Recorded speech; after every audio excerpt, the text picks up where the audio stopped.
சமம் என்ற விடை சரி. எப்படி என்று சொல்லி பாருங்க பிள்ளைகள். ரைட். இதுல என்னன்னு சொன்னா, இப்ப நாங்க இதுல ஒரு பக்க நீளத்தை நாங்க 6 எடுத்து அப்படியே கவனிச்சு கொள்ளுங்க. 6. அப்ப ஒரு சின்ன கோடு 2 வரும் இல்லையா? 2 வரும். அப்ப ஒரு பக்கத்துல மொத்தமா 6 சொல்லி பார்த்தோம்னா வெட்ட முதல் இருந்தது 24.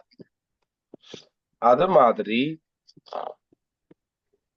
வெட்ட முதல் இருந்தது 24 பார்த்தோம்னு சொன்னா, வெட்டுனதுக்கு பிறகு பாத்தீங்கன்னு சொன்னா 1 2 3 4 5 6 7 8 9 10 11 12 வரப்போகுது.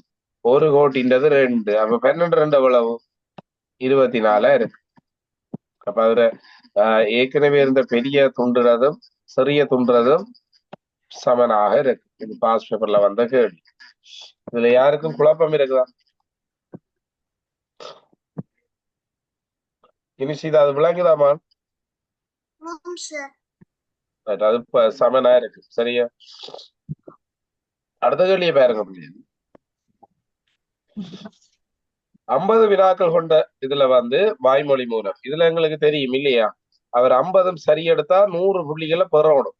அப்ப பெற வேண்டிய புள்ளி 100. அதுல இருந்து பெற்ற புள்ளிய கழிக்கணும். 88 கழிச்சா அவர் இவ்வளவு எத்தனை மார்க்ஸ் இழந்திருக்கிறாருன்னு தெரியும். 12 மார்க்ஸ் இழந்திருக்கிறார். அப்படின்னா சரிக்கு 2 மார்க்ஸும் பிழைக்கு 1 மார்க்ஸ். 2ஐயும் கூட்டினோம்ன்றா 3. என்ன செய்யணும்? அந்த 12 3ஆல பிரிக்கணும். பிரிச்சோம்னு சொன்னா 4 கேள்வி பிள்ளை. மொத்தமா 50 கேள்வியில 4 கழிச்சு விட்டா விடை 46. இதுவும் பாஸ் பேப்பர்ல கேள்விதான். யாருக்கும் பிரச்சனை இருக்கா? அதாவது பெற வேண்டிய புள்ளியில இருந்து பெற்ற புள்ளிய கழிக்கணும். கழிச்சியல்னு சொன்னா 12 வரும். சரிக்கு 2 மார்க்ஸ் பிள்ளைக்கு 1 மார்க்ஸ் கூட்டி விடியலண்டா 3 வரும். அந்த 12 3ஆல பிரிச்சீங்கன்னா 4 கேள்வி பிளவிட்டு இருக்கிறார். மொத்த கேள்வி 50. அப்ப 50ல இருந்து 4 கழிச்சு விட்டா 46 கேள்வி சரி எடுத்திருக்கிறார். ஓகே, கிளியரா? செய்முறை எழுத புரியல யார்? கதைக்கணுமா? எடுத்துட்டு போக கூடாதா? செய்முறை செய்யறேன்னா செய்யணும் அல்லது செய்யணும்.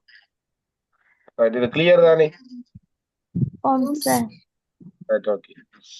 நான் வீடியோ அப்டேட் ஒன்றும் பார்த்துதாவது செய்முறை எழுதணும். அடுத்த கேள்வியை பாருங்க. தரப்பட்ட இலக்கங்கள் கீழ் நோக்கி அல்லது கிடையாக அல்லது இத பாருங்க. கூட்டக்குள்ள 9 வார சந்தர்ப்பம் எத்தனை கேட்கிறாங்க. இப்ப நாங்க முதல்ல என்ன செய்வோம்? நிறைய பார்ப்போம். நிறைய பார்த்தோம்னு சொன்னா பிள்ளைகள் இங்க பாருங்க. இது 2 உண்டு ஒரு சந்தர்ப்பம். அதே போல இது 2 சேர்த்து ஒரு சந்தர்ப்பம். அப்ப இதுலயே 2 சந்தர்ப்பம் இருக்கு. அடுத்ததுல 7 3 8 5 3 6 6 5 வராது. அடுத்த பாருங்க 7 2 9 7 4 11 4 3 7. அப்ப நிலையா பார்த்தோம்னு சொன்னா நிலைக்குத்தா பார்த்தோம்னு சொன்னா 3 சந்தர்ப்பங்கள் வருது. இப்ப நான் கிடையா பார்ப்போம். கிடையா பார்த்தோம்னு சொன்னா வடியா கவனிச்சு கொள்ளுங்க. 7 3 8 வராது. இது 2 வரும். 7 2 9. அப்ப இது 4வது சந்தர்ப்பம். அதே போல இது 2 வரும். 8 3 9. இது 5வது சந்தர்ப்பம். அதே போல 1 7 வராது. 6 5 வராது. 5 4 வரும். அப்ப இது 6வது சந்தர்ப்பம். அதே போல அடுத்தது பாத்தீங்கன்னு சொன்னா 6 3 வரும். இது 7வது சந்தர்ப்பம். அதே போல இந்த 6 3 வரும். இது 8வது சந்தர்ப்பம். ஆகவே சரியான விடை அதுக்கு என்ன வரும்? 8 என்றது சரியான விடையா இருக்கு. யாருக்கும் டவுட் அந்த கேள்வி? செய்முறையை எழுதி பாருங்க பிள்ளைங்க. அது லேசான கேள்வி. ஆனா கொஞ்சம் முதல் நிரலை பார்க்கணும். எல்லா நிரலும் சரியண்டா அடுத்தது நிறைய பார்க்கணும்.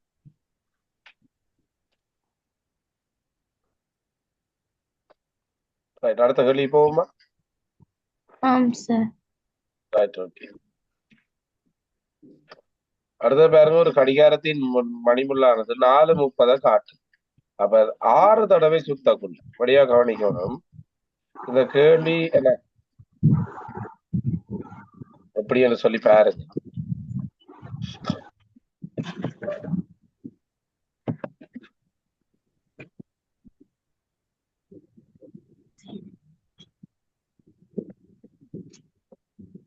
இதுல வீடியோ சொல்லு காட்டுறேன் பாருங்க. இப்ப 4:30 கடிகாரம் எப்படி செய்ய போகுது?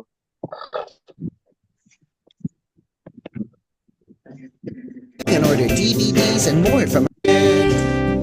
It's 1 o'clock, it's 12 o'clock, 4 o'clock, 5 o'clock, 6 o'clock. Time is early. It's 8:30. Time is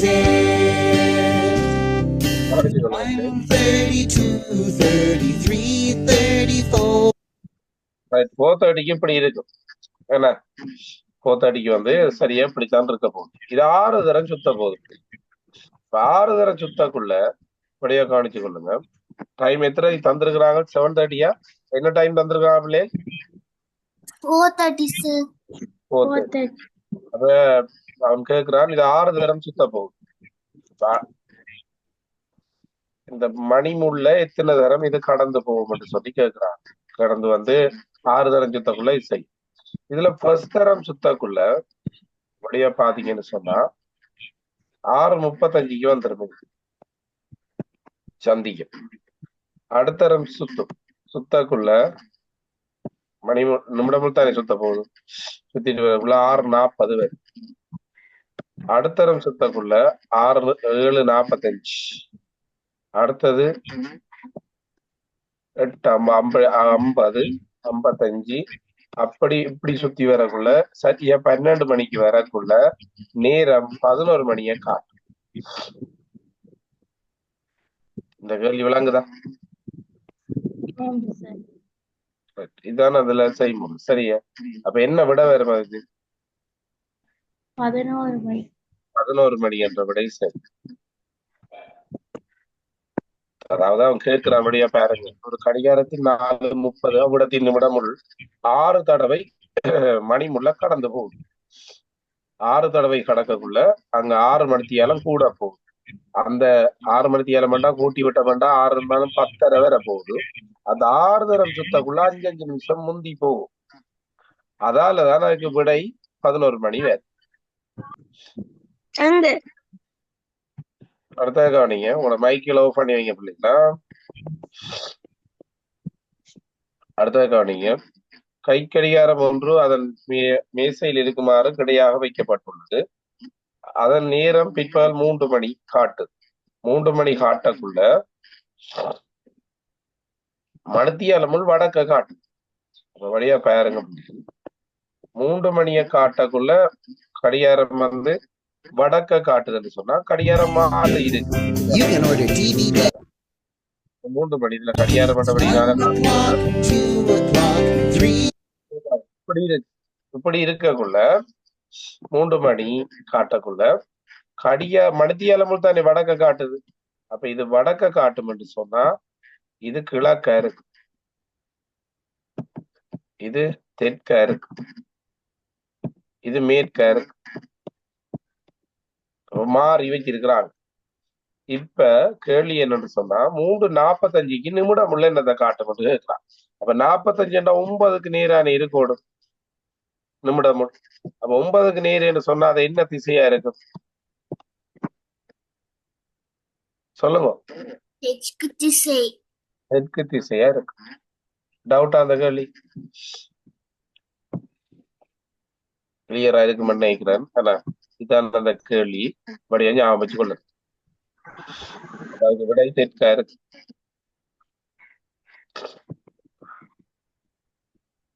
அடுத்தது பாருங்க, இதெல்லாம் நல்ல ஐக்கிய கேள்வியல் பிள்ளைகள், அதால மெதுவா தான் விளங்கப்படுத்துவோம். படிவா விளங்கி எடுங்க.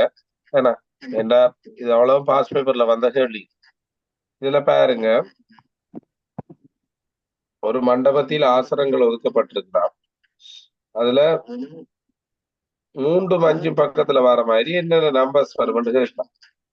முதலாவது நம்பர்ஸ பாருங்க வடிவா. 335 பேர்.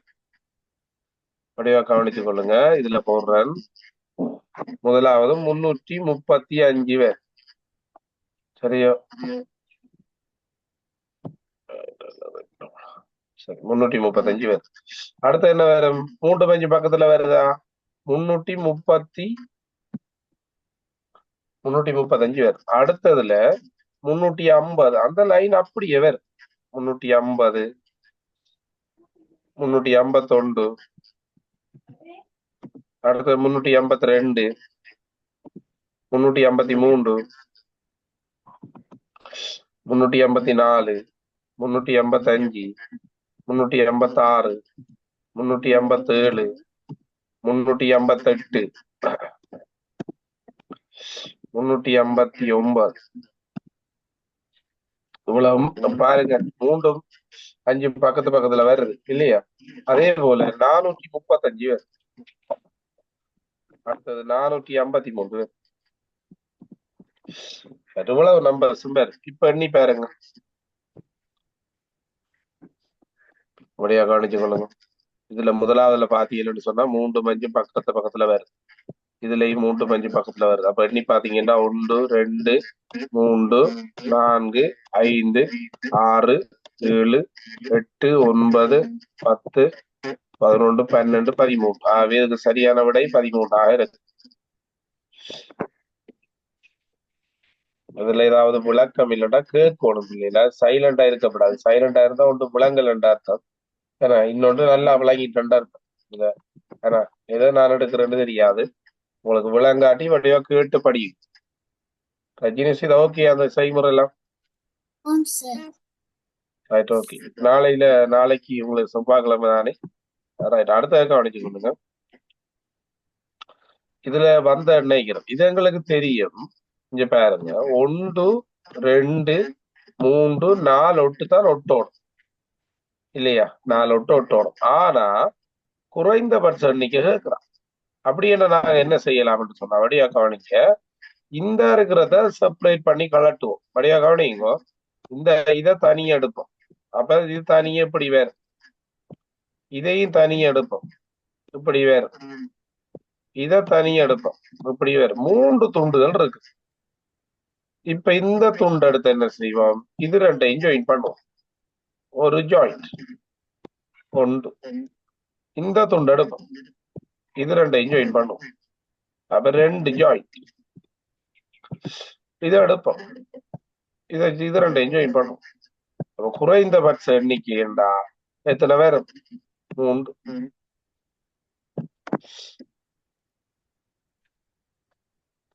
யாருக்கும் டவுட்டா அந்த கேள்வி? 10 கேள்வி பார்த்தாலும் விளக்கமா படிங்க. என்னோட இது நுண்ணறிவு முக்கியமானது. இது பாஸ் பேப்பர்ல வந்த கேள்வி எவ்வளவு சரியோ? விளங்காட்டி கேளு. நிறைய ஆசிரியர் அது கிளியரா? இன்றைக்கு பலைய மட்டும் பேப்பர் விளங்கப்படுத்தவும் ரெடியா வாங்களா? அடுத்தது பாருங்க. பிள்ளைகளின் குலாம் ஒன்றை 3 வீதம் குழுக்களாக்கும் போது ஒரு பிள்ளை மிச்சப்படுமா? அப்ப இதை 3ஆல பிரிப்போம். பிரிச்சோம்டா 18 பேர், மீதி 0 பேர். அப்ப இந்த விட வேற இத 4ஆல பிரிக்கக்குள்ள 16 பேர், மீதி 0 பேர். அப்ப இந்த விடையும் வேற. ஆகவே சரியான விடை 3. ஓகே, கிளியரா?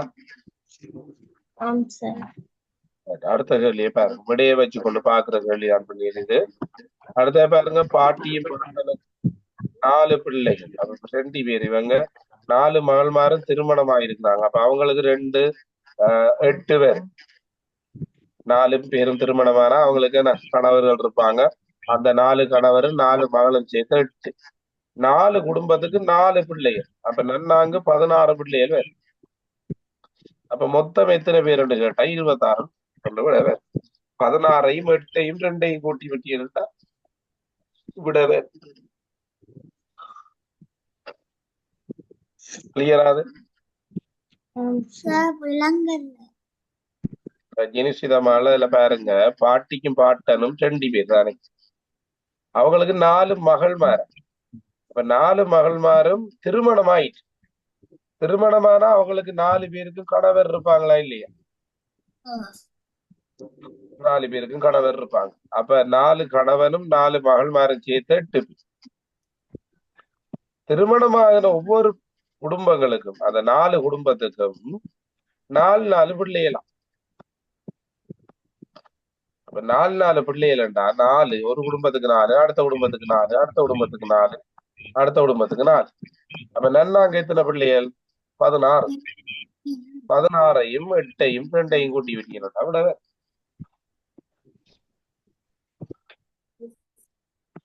சரி, ரைட். அடுத்தது பாருங்க.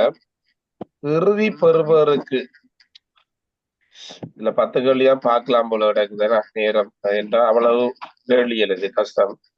கொஞ்சம் விளங்கி செய்தீங்கன்னா சரி. இறுதி பெறுபேற்றுக்கு ஒரு காரணம் குறிப்பிடப்படாது. பாருங்க, பேருந்து வராமையால லேட்டா போயிருக்கிறான். அது சரி. நல்லா படிச்சபடியா பிள்ளை சித்தி அடைஞ்சிருக்கு. சரி. காலையில எழுந்து ஆயத்தமாய் பாடசாலைக்கு போறது ஒரு காரணமா இருக்குமா? இல்ல. அதால விடை முதலாவது.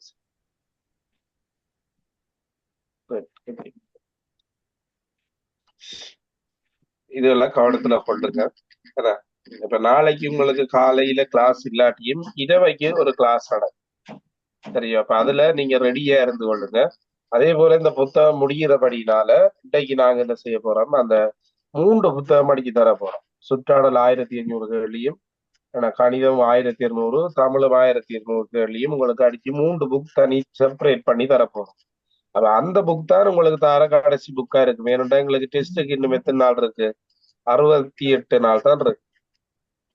அப்ப அதனால அதை கொஞ்சம் குயிக்கா செய்ய வேண்டி இருக்குது. அது தேவையான ஆக்கள் குரூப்ல பேரை போடுது. என்ன பேர் போடுற ஆக்களுக்கு மட்டும்தான் அதை அடி. அப்ப நாங்க இன்றைக்கு நான் இப்ப போட்டு விடுவேன், நீங்க பேரை போட்டு விடுங்க. பிறகு நான் அடிச்சிட்டு உங்களுக்கு வார புதன்கிழமை எடுக்கக்கூடிய மாதிரி இருக்கு. சரி, ஓகே, தேங்க்யூ.